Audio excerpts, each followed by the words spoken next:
Hey guys, I hope you're all doing well at home as we're all practicing social distancing in this kind of crazy stage of life, this season of life right now that kind of came out of nowhere. And I just pray that as we're all home that we can not go crazy and enjoy each other's company.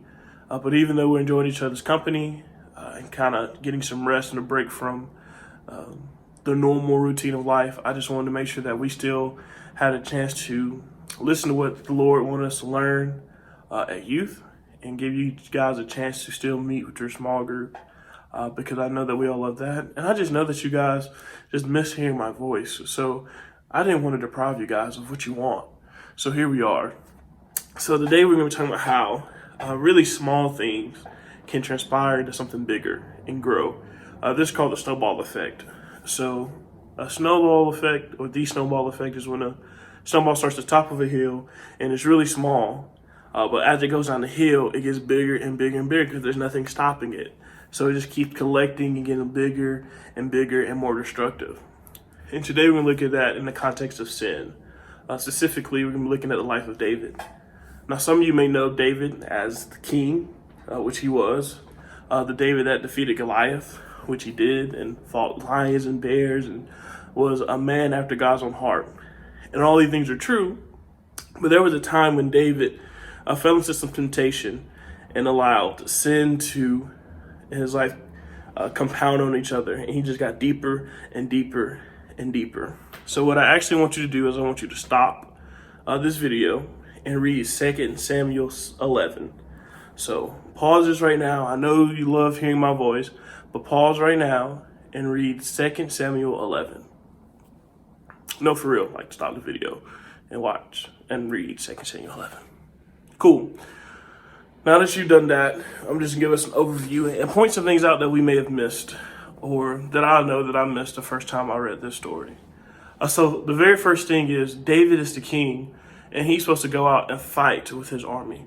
But David doesn't do that. He stays at home. He's not supposed to do that. So that's mistake number one. Mistake number two, he sees Bathsheba bathing on the ceiling of her house, the roof of her house.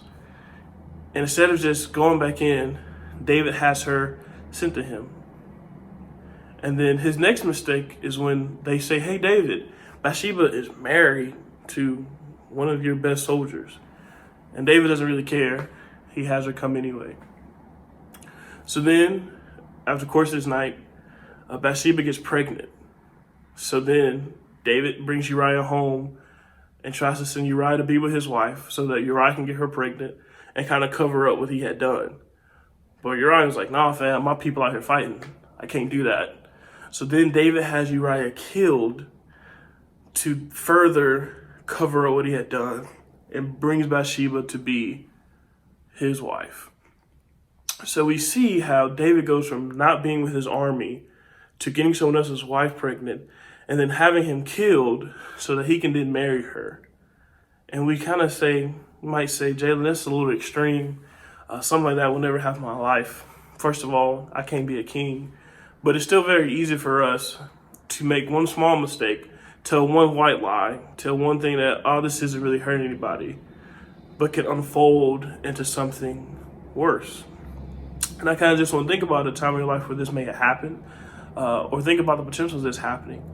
And I kind of just want you to focus on what to do. How can I get out of this situation? What can I do if I've been in this situation? And what I want us to focus on for now is first knowing that Scripture tells us that God gives us a way out. In 1 Corinthians 10:13, this says there's no temptation that God doesn't give us a way out of. So if we're in this situation, we feel tempted to do something that we know is wrong, God gives us a way to escape that temptation.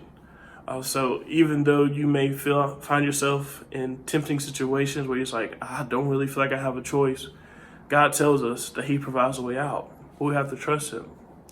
But you may be saying, Jalen, I've already done what I did.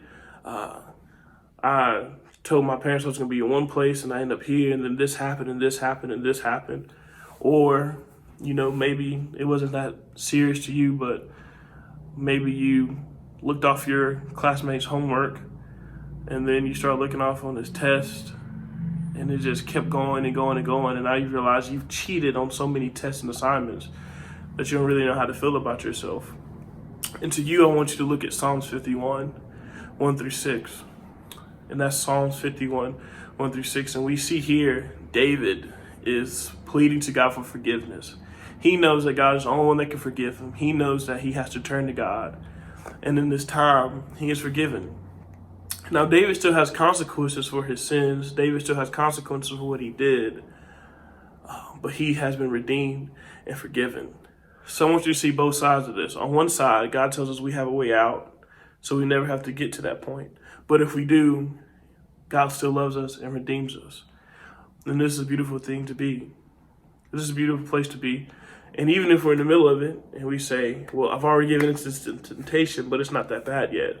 God still wants us to come to him. God still wants us to look to him for our way out. And that's what I kind of want you guys to unpack. As you go into your Zoom meetings, we're going to read 2 Samuel 12, where we see Nathan confront David about what he's done. And we're going to unpack that. But I want you guys to be real and ask yourself, what in your life do you need to talk about? Or maybe confess? Or how can you be encouraging to someone? So I hope that your discussion times are great. I know it's not the same because we're not physically together, but I pray that the Lord uses this time for us to be real with each other and connect with each other like we usually do on Sunday nights. So I love you guys. I hope you're not going crazy. Peace out.